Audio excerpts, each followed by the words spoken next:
Your own brain is lying to you. You sit down to focus or you lay down to sleep and suddenly the spiral starts. I'm not good enough. I'm going to get fired. Everyone is judging me. If you let that loop run, it doesn't just kill your mood, it destroys your productivity and spikes your anxiety. Psychologists call these cognitive distortions. They're expensive, they cost you time, money, and sleep.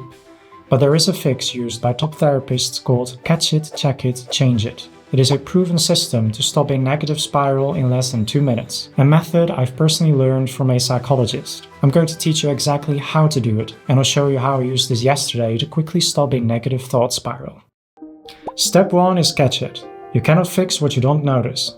Usually, you feel the emotion before you hear the thought. You might feel your stomach drop, your chest get tight, or a sudden wave of sadness. That physical feeling is your signal. Stop and pause the tape. You need to label the thought immediately.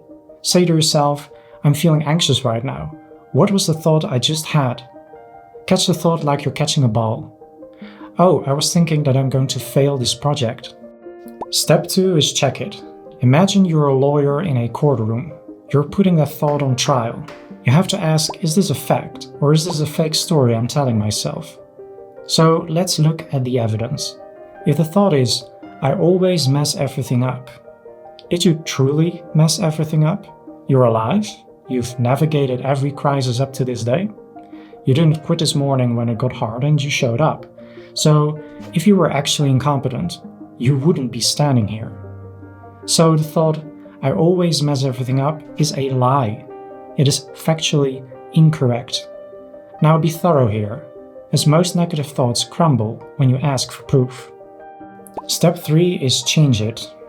Now, a warning, this is not about toxic positivity. We aren't going to stand in the mirror and lie to ourselves, saying everything is perfect and I'm a magical unicorn. Your brain knows that's fake. We're aiming for neutral realism.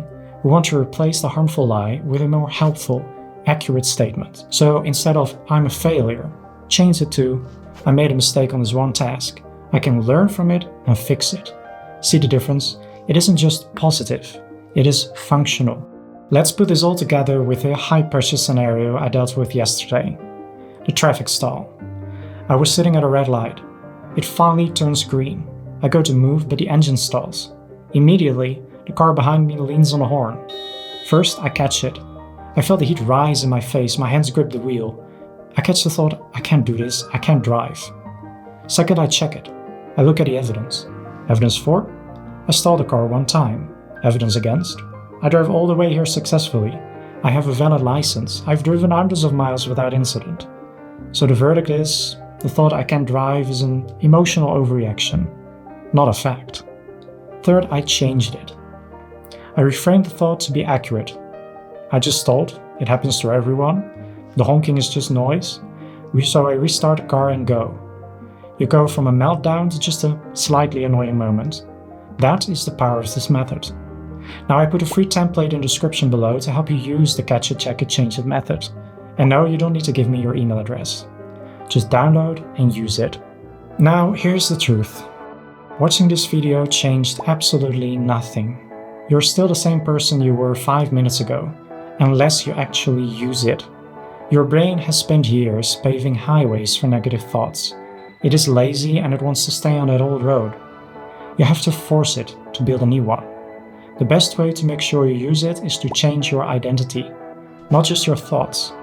I explain exactly how to do that in this video on identity-based habits. Now don't just watch it, take action.